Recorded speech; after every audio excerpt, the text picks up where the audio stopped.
প্রিয় শিক্ষার্থীবৃন্দ, আজকে আমি চতুর্থ শ্রেণীর গণিত বইয়ে তোমাদের 4 পৃষ্ঠার অঙ্কগুলো নিয়ে আলোচনা করতেছি। 4 পৃষ্ঠার অঙ্কগুলো তোমরা একটু দেখো কি লেখা আছে। আমি একটু পড়তেছি, তোমরা শুনো। 2022 সালের হিসাব অনুযায়ী বাংলাদেশের প্রাথমিক বিদ্যালয়গুলোতে এতজন শিক্ষার্থী ছিল। সংখ্যাটি কিভাবে পড়ব ও লিখব? তো এখানে আমি এটা পড়তেছি। স্থানের নাম অনুসারে একক, দশক, শতক, হাজার, অযুত, লক্ষ, নিযুত, কোটি। তাই নতুন একটি স্থানের নাম পেয়েছি, নিযুতের পরে হচ্ছে কোটি।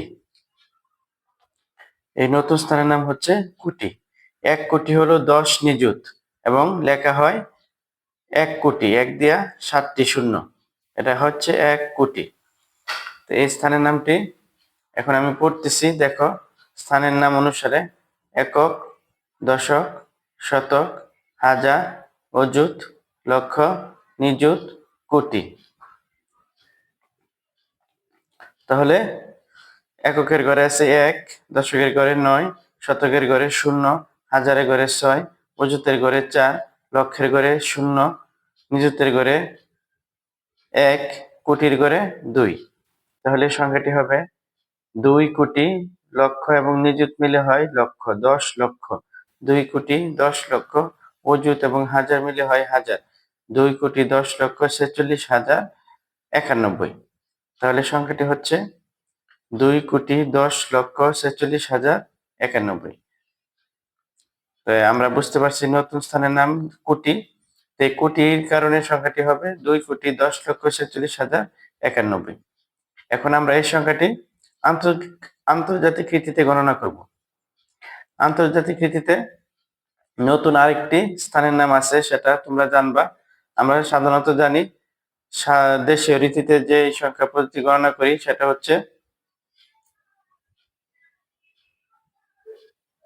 দেশীয় পদ্ধতিতে সংখ্যা হচ্ছে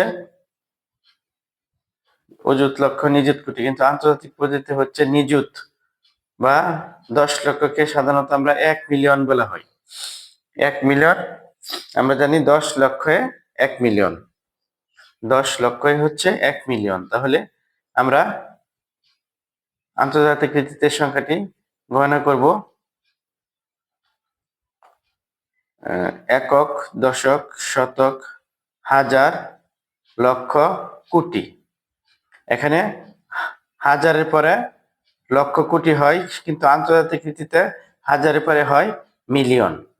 আন্তর্জাতিক ভিত্তিতে হাজারের পরে হয় মিলিয়ন। তো আমরা পড়ি, দেখো সংখ্যাটি একক, দশক, শতক, হাজার, মিলিয়ন। একক, দশক, শতক, হাজার, মিলিয়ন।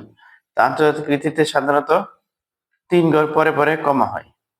দেশীয় রীতিতে সাধারণত প্রথম 3 ঘর, তারপর 2 ঘর, 2 ঘর পরে পরে কমা হয়, কিন্তু আন্তর্জাতিক রীতিতে সাধারণত 3 ঘর পরে কমা হয়। তাই এইভাবে আমরা 3টি সংখ্যা প্রথম লিখবো, তারপর 3টি সংখ্যা হাজারের ঘরে লিখবো, তারপর 3টি সংখ্যা মিলিয়নের ঘরে লিখবো, তারপর পরে আর যদি হয় তখন বিলিয়ন হবে।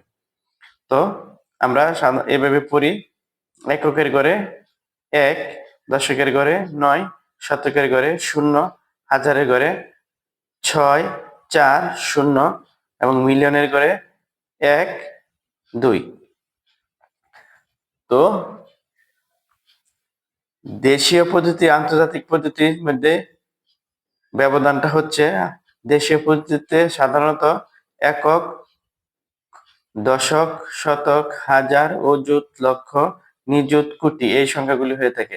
এবং হাজারের পরে অযুত, লক্ষ, অযুত, লক্ষ, অযুত, লক্ষ, নিযুত, কোটি এইভাবে হয়ে থাকে। কিন্তু আন্তর্জাতিক ভিত্তিতে হাজারের একক, দশক, শতকের পরে হাজার, হাজারের ঘরে 3 সংখ্যা হয়, হাজারের ঘরে 3 সংখ্যা হয়, তারপর হাজারের পরে হয় মিলিয়ন, হাজারের পরে হয় মিলিয়ন।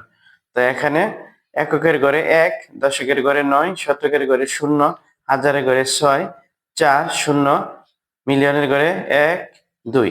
তো এইভাবে সংখ্যাটি হবে 2 আর 1 21, মিলিয়ন হলে 21 মিলিয়ন।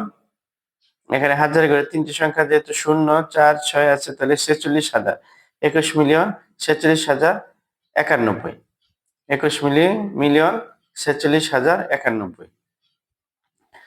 আন্তর্জাতিক পদ্ধতিতে যে সংখ্যাটি হচ্ছে 21,46,091। দেশীয় পদ্ধতিতে এই সংখ্যাটি হচ্ছে 2,10,46,091। এখানে কোটি হচ্ছে, কিন্তু আন্তর্জাতিক পদ্ধতিতে মিলিয়ন হচ্ছে। তো দেশীয় পদ্ধতি আন্তর্জাতিক পদ্ধতির মধ্যে মেইন ব্যবধানটা হচ্ছে, দেশীয় পদ্ধতিতে সাধারণত আমরা হাজারের পরে অযুত, লক্ষ, নিযুত, কোটি গণনা করে থাকি। অযুত, লক্ষ, নিযুত, কোটি। কিন্তু আন্তর্জাতিক পদ্ধতিতে আমরা হাজারের পরে মিলিয়ন গণনা করে থাকি। এটি হচ্ছে দেশীয় পদ্ধতি এবং আন্তর্জাতিক পদ্ধতির মধ্যে মেইন পার্থক্য। তো পরবর্তী ক্লাসে আরো ডিটেলস এই বিষয়ে আলোচনা করব। আজকের পার্ট এতটুকুই। তোমাদেরকে ধন্যবাদ।